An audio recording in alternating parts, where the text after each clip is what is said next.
welcome to the Badass Breastfeeding Podcast. This is Diane, your lactation consultant.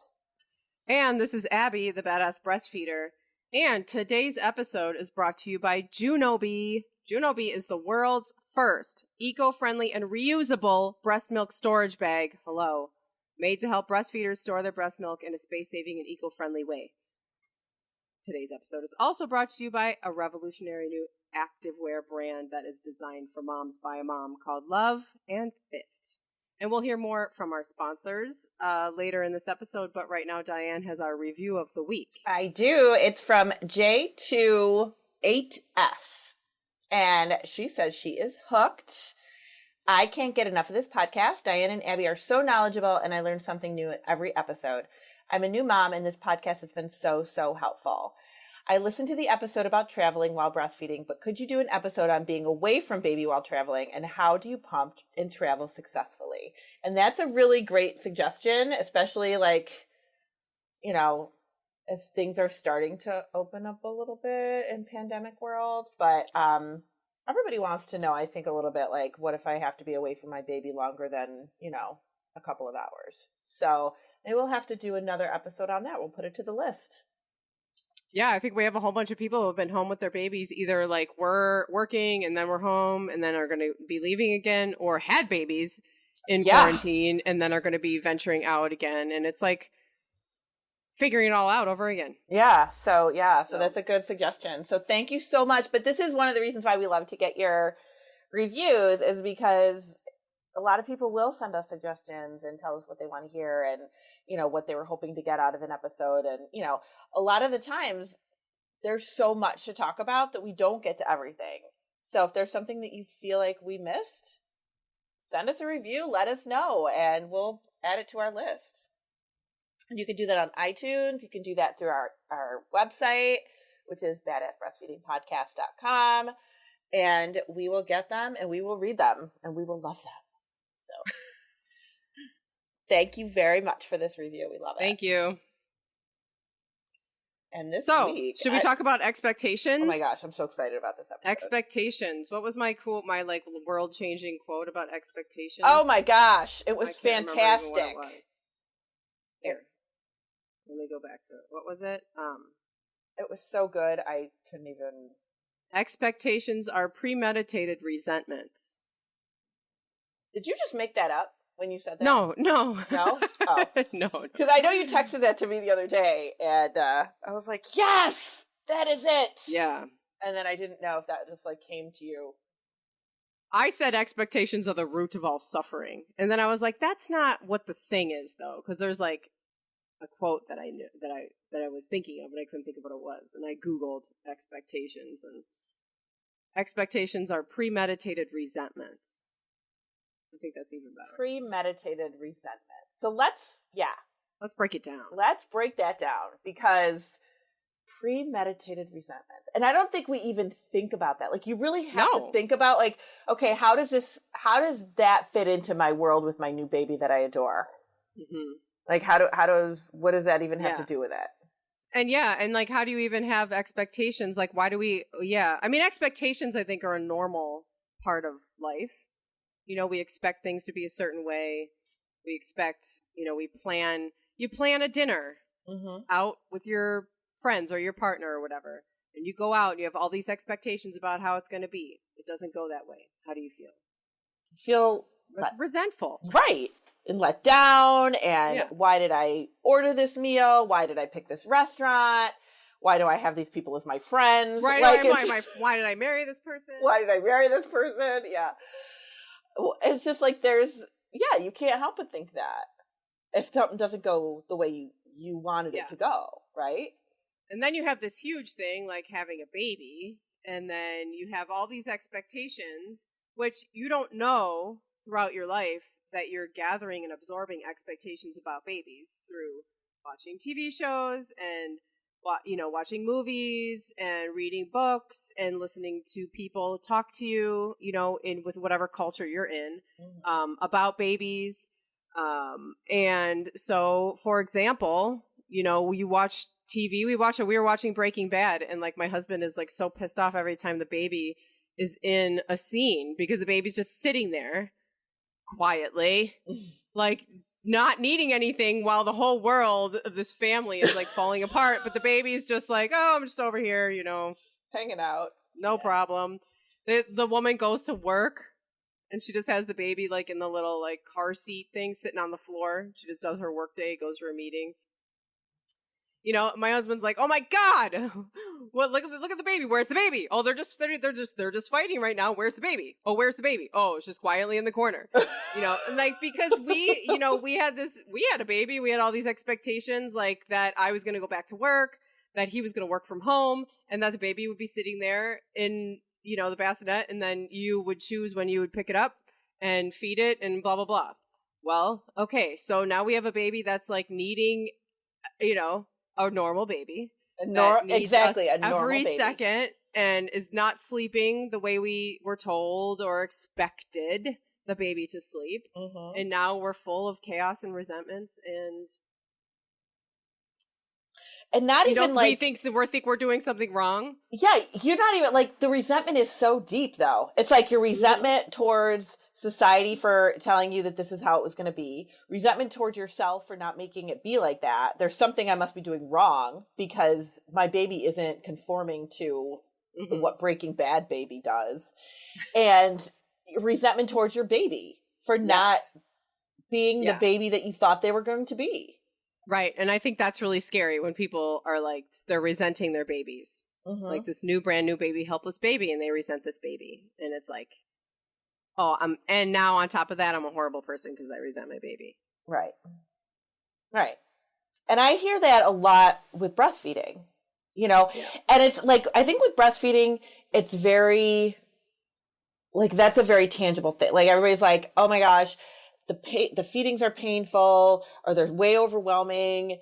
And every time the baby wants to eat, I'm starting to feel resentful towards them because it hurts or because it's, it's so frequent or because whatever. Yeah. But it's not what you expected. It's not what you expected.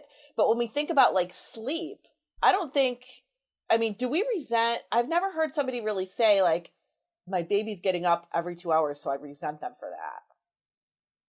Well, I don't think that it's outright resentment the way that you might think that you feel it in other ways. But it's the same feeling of like, this is not going the way I thought it was going to be. Why are you not sleeping? What's wrong with my baby? I mean, like resentment is like very deep rooted, inside of you, feeling of just the matter that you expected that it was going to go a certain way and it's not going that way. And so you can feel, resentment in all kinds of ways. Yeah. I know I sure did. My baby did not sleep Jack, my first baby, did not sleep at all. At all. Yeah. And it was coming out, my resentment towards the situation was coming out in all kinds of ways. And I expected him to sleep a certain way. And where did I get these expectations? Nobody said to me, like, oh, when you have your baby's going to sleep from this hour to this hour. Like, it's not even, we grow up in a culture where we think certain things about babies and we're told certain things about babies, that it just becomes this thing that you expect when you have a baby. It's not even like directly coming from it. And then, and then different cultures have different expectations of just even breastfeeding behavior. Like, hopefully everybody knows by now that the history in the Black community of breastfeeding that dates back to slavery times, where enslaved women would have their babies taken away from them and forced to feed white babies. Yeah. And it became so taboo within the Black community to breastfeed at all. They didn't want to have anything to do with this. It felt like too much of a painful, traumatic reminder of the history. And so, of course, now there's this movement of Black women do breastfeed to get, people to breastfeed again. And I was talking to side note, I was talking to my Jack, 8-year-old about this. And I was telling him this history of breastfeeding in the Black community and what happened during slavery. And I said, and now there's this movement, where the Black community really wants to, get back to, the practice of breastfeeding because it's so healthy for babies. And he said, is that why we have Black Breastfeeding Week? And I almost fell off my chair. I know. I was like, oh my God. I was like, oh, yes. Okay, made a full circle. Wow. So anyway, now I'm bragging. But we have, so within cultures, depending on, what is believed about breastfeeding within your own culture, we have expectations. Yep. And there's people within your family, that have expectations of you. Yes. So these are all different levels of expectations. So we have expectations about like our babies and what's going to happen. People around us have expectations about us. We have expectations of ourselves. But then we share that, right? Like, so, and we see this all the time in the breastfeeding world where somebody else's expectation is that your baby's going to breastfeed every 4 hours, and then your baby breastfeeds every hour and a half, and that person says to you, but why is your baby breastfeeding every hour and a half? That's not what's supposed to be happening. They're supposed to be doing this way because that's the expectation that person has. Right. Or that's what that baby's doing. It's a mess, man. When you really break it down, it really is, what it really comes down to is like, this is a baby and this is your baby doing what's happening in your family within your life.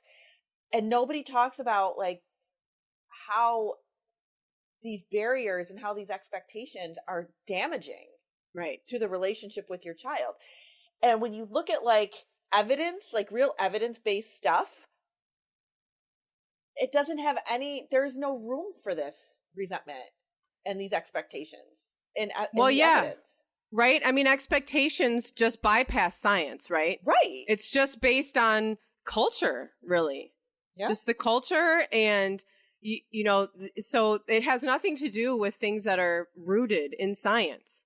And so if we just go in with all of these expectations, which you can't help doing, you can't help it. You don't even know you have them. You're right. You don't have any idea.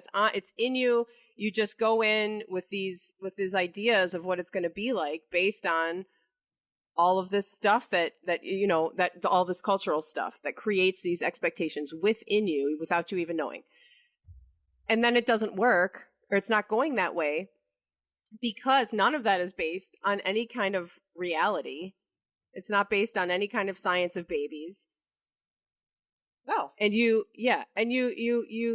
so we, instead of like actually learning, instead of like actually, learning about normal baby behaviors, we're resentful. I was, in preparation for this episode, I was reading some stuff, and we'll have to do like a follow-up, but I know we were talking about like doing an episode on like, more the sleep regressions and things like that, and I know when we originally talked about that, it was funny because I think your response was regression. What is that? Like a sleep regression. Like, how is that even a thing? That's just the way I don't like the word regression. I don't like it. Right? Like, because it implies that something is going backwards. Exactly. And when it's actually normal. So, and we'll have to talk about that in more detail because, but from there we got into the expectations. And I think it's more important to do the expectations, talk about the expectations first before we even talk about what is normal. But reading about, if you Google like 4-month sleep regression, if you Google that, the first like entire page that comes up is all blog posts. None of it is based in science. None of it is based in, a lot of it is just like, oh, this is why it's happening and this is what you should do about it. And everybody says something different about it too. And one of the things that I read, because I had to go to like, I don't know, page 2 or 3 of Google before I actually found something that was more research based. And one thing that I read that I thought was quite interesting was that the sleep that is discussed with babies. So our expectations of what people tell you is supposed to happen for sleep with babies. So you might be hearing this from your pediatrician, from your mom, from, your neighbor, whatever. You say, my baby's not sleeping and I'm really frustrated with that. And they say, oh, your baby should be sleeping this many hours by this time of their life, right? Like we hear that all the time. Mm-hmm. That was based out of ideas from the 50s and the 60s when babies were predominantly formula fed. That is where that information is coming from. Like, that is not the babies we have today. So why are we basing it on an expectation from that long ago? You know, it doesn't make any sense. But now that same culture and that same idea is still just being fed to us. And you're left thinking, okay, my baby's not sleeping 10 hours like they tell me they're supposed to. Something's wrong here. Yes. And let's talk more about that after a word from our sponsors. Today's episode is brought to you by Junobee. Junobee is the world's first eco-friendly and reusable breast milk storage bag, made to help breastfeeders store their breast milk in a space-saving and eco-friendly way. The Junobee bag stands upright, lays flat, and is designed with 100% FDA-approved food-safe silicone. This endlessly reusable breast milk storage bag is dishwasher, freezer, and high heat tolerant. Whether you exclusively breastfeed, pump, or a combination of both, the Junobee bag's buttery soft feel and lightweight features are essential for any breastfeeder's breast milk storage needs. The Junobee bag holds 8 ounces of breast milk and comes with a lock-and-place slider to keep breast milk secure from spills when freezing or storing. People are shocked by Junobee's innovative features and thick, durable design. Check out Junobee at www.junobie.com and use the code BADASS15 for 15% off of your purchase. Today's episode is also brought to you by Love and Fit. Love and Fit is a unique active line featuring functional and innovative items for all women. From top-selling nursing and pumping sports bras, nursing tops, nursing hoodies, and pregnancy and postpartum support leggings, feel support and cute with their stylish items and fun colors. No frumpy-looking nursing bras. Even if you're past the time of breastfeeding, or our stay-put leggings can be worn by anyone. They are squat-proof, have pockets, and don't fall down during running or workouts. Touted just recently by Chrissy Teigen, she loves the stay-in-place silicone grips. Check out Love and Fit on Instagram at Love and Fit Shop, or shop online at loveandfit.com. A special code for you all, badass, will get you 10% off of your order. So check them out. And all of the things that I just said, our sponsors, the sponsored direct links, and the promo codes are found at badassbreastfeedingpodcast.com. You can check out the show notes where you will find the sponsor stuff. You'll find out more of the links for things that we talked about in today's episode. You can also find at badassbreastfeedingpodcast.com. You can find a whole page of breastfeeding resources. You can find all of our other episodes and information about scheduling your lactation consultation with Diane. Yes. And our shout out of the week. Our shout out of the week this week is to Blacktivist. This Blacktivist is Felicia Floyd. She's an IBCLC. She's unapologetically decolonizing breastfeeding in the Black community, is what her Instagram says. And she's on Instagram at Blacktivist. Blacktivist stands for Black Lactation Activist, which is just the coolest name ever. I know it is. First of all, her Instagram feed is filled with all kinds of information about Black history, Black breastfeeding, and just breastfeeding, information in general.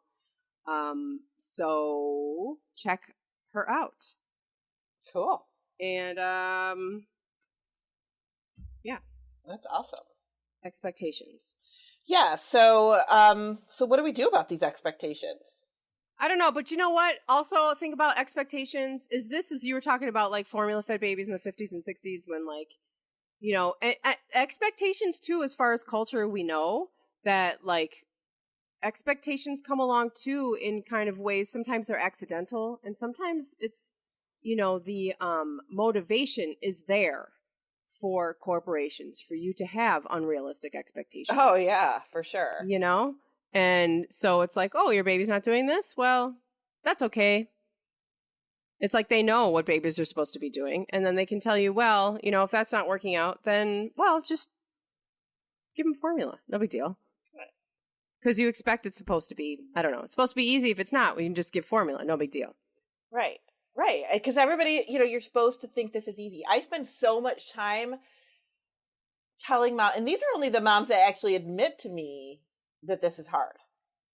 Because a lot of times people don't want to, you don't want to sound like you're failing. You don't want to sound like you're a bad mom. You don't want to sound like you're failing. So not everybody admits that they're really struggling with the whole newborn baby thing, and it is really hard. And I tell people, no, this is really hard and it sucks and it's okay to hate it. Like, it's fine. It's okay to hate it because we have this, like you said, like the whole Breaking Bad thing. We have this ideal. We see these babies being born on TV and in the movies, and they're just like hanging out there. And it's just like not realistic at all. Right. But that's what we think it's going to happen. And it's just, you're just completely set up. There's nothing that can happen, right? Except that you will be confused and resentful. Right. You should be like, what is happening here? Why is this? Why don't I love it like everybody says I'm supposed to love it? And why doesn't the baby sleep like everybody says the baby's supposed? Isn't the baby supposed to sleep 20 hours a day? And then you get all these ideas in your head. Oh, the baby's not sleeping 20 hours a day. Now their brain's not going to develop. And now this is going to happen to them. And you just become this anxious mess. And it's like, this is not how it's set up to be. Like, it just doesn't go like that. Like, that's not realistic to think that you're just going to have this baby and breastfeeding's going to be perfect and sleep is going to be perfect. And they're just going to eat and sleep and you're going to change your diaper and then they're just going to lay back down again and you're going to go about your day. It just doesn't work like that. It's like, it's so funny how you said that Josh is like so irritated with that because I get irritated with that stuff too. Always calling that stuff out. Yeah. He is always. You know what I hate is when you see a baby being born on TV, on some TV show or whatever, or in the movies, and that baby immediately looks like they're 3 months old. I know. They're like, there's nothing on them. There's no blood or slime or anything. And they're wide awake. Like, full head, like bright-eyed, like, and they're just like, they have a full head of hair that look like it was just shampooed. Right. Yeah. It's like, that is not a new, Tom's always like, this is TV, Diane. Like, it's the movie. And I'm like, but that baby does not look like they are newborn. They're not even trying. Right. Like, that is a 3-month-old right now. It's cooing at you. Come on. Yeah. This is not real. And then you're handed this slimy baby and you're like, what is going on here? This is not my baby. I was supposed to get or like the toddlers that they're sitting at like the dinner table and they're just sitting there while they go for like a whole scene. The toddler's just sitting at the table. Oh yeah. While Eating? like, that main actors are having a scene. You're like, yeah, that's totally what toddlers do. Oh yeah. They just sit at the table. The only time my kids were quiet at the table doing what they're supposed to be doing is like, I don't know. Never. It doesn't happen. No, that never happened. It never happened to me. My kids still don't. My kids are, Jack's about to be 9, Exley is 6, and there is never a peaceful moment ever in this house. Ever. I'm sorry, I don't mean to scare you, but never, ever. And that's normal. Stop fighting? Do they, sit still? Do they anything? Yeah. That is normal. I mean, I don't know. Sometimes I still question it. No, I mean, I still am like, what is wrong with us? Oh, that's normal. See, because I have this expectation because people keep telling me, people have been telling me this from the beginning. Oh, it gets easier. Oh, they get more independent. Oh, they get, they get this. They get better at this. They get better at that. Fine. Maybe that's happening. But it doesn't get easier. It gets different. Right. I suppose it's different from when they were infants. But there's nothing easier right now. I don't know when it gets easier. I'm still waiting. No. But people keep saying, oh, yeah, they do this. They're going to do that. Oh, when it gets to this age, they'll start doing that. Okay. All right. No, I just don't see where it just gets different. Yeah. I don't see where it gets really easier. I mean, yeah. And that's another great example of like an expectation that is kind of set up. Mm-hmm. Like I just don't see where it would ever get easier. Right. Unless they're like, I don't know. I think the only time, and this wasn't even easier, it was just another example of it being a little bit different, was if my kids weren't with me. And I know you don't experience that because your kids are with you all the time. Yeah. But I was a single mom for a while, and, you know, like they would go with their dad for, you know, an evening here or whatever. And I was like, okay, I don't really have to worry about it because they're not in my vision. They're not in my line of vision right now. I'm not responsible for them right now. They're with their father. So that was kind of where I was like, it was a mind game, you know, like it was a mind game of, oh, I don't need to worry about them because they're not right here with me. Yeah. But I think every parent plays that mind game when your kid isn't with you. You know, you're like, oh, I don't need to worry about them because they're safe. They're not with me. I don't need to watch them every second right now because they're safe. You know, but it's just a mind game, you know, like you're constantly going to be always, what are they doing what they're supposed to be doing? Because that's what the expectation is. Yeah. Right. You know, everybody worries about like their toddler, their little kid going to daycare, or I'm going to send the baby to daycare. What do I do? I'm going back to work. The baby's going to daycare, or the baby's going with my mom or my mother-in-law or whatever. What do I do if the baby cries? I don't want them to cry for my mom. I don't want them to cry for my, you know, for the babysitter. I don't want them to cry for daycare. Yeah. But they're a baby that's now without their mom. And that's another like level of expectation. You know, like how many daycares say, oh, the baby was crying and we didn't have enough milk, so we need more milk for the baby. No, how about the baby's crying because they're not with their mom? Like the level of expectation that the baby should just be fine, separated from their mother, who they've never been separated from, now for 8 hours a day. Like that, right. That's a ridiculous expectation to think that your baby is just going to adapt to that so easily. Immediately. Yeah. That's not normal. That's not an expectation that we should have. But society says, oh no, it's time to go back to work. It's fine. Your baby will tolerate it just fine. Yeah, and think about all this, because we also have, I mean, having these expectations just leaves you in the dark.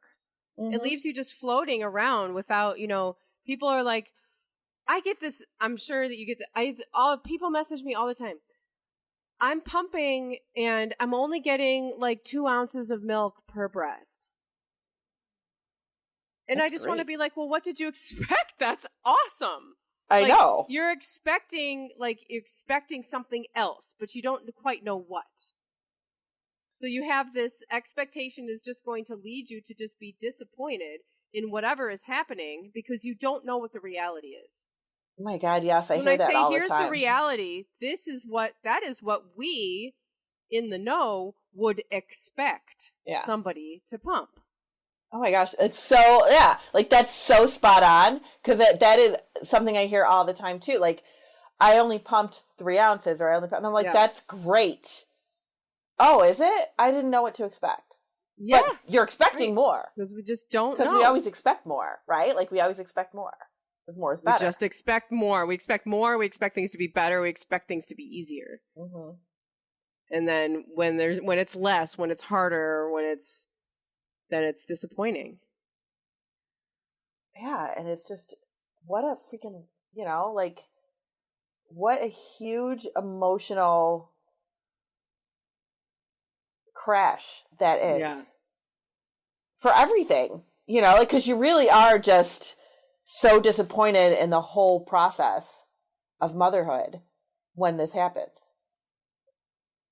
And that's really just such a disservice, you know? I mean, it's just, babies are perfect regardless of how they come out and what they're doing. They're just being, you know, they're just being. What they are, yeah. And we, for whatever reason, expect them to be a certain way. And that's just not fair.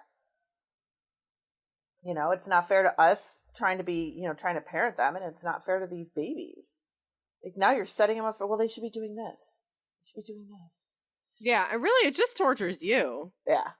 You know, it's just driving parents crazy.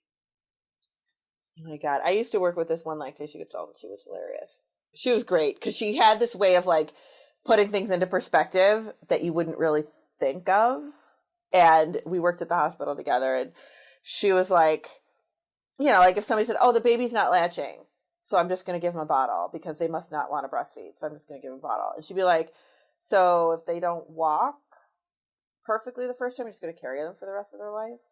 Or if they don't tie their shoe the first time the right way you show them, you're just going to like put them in Velcro sneakers forever. Like, how does that work? You know, like our expectations are so skewed. It's unbelievable when you really break it down and look at it.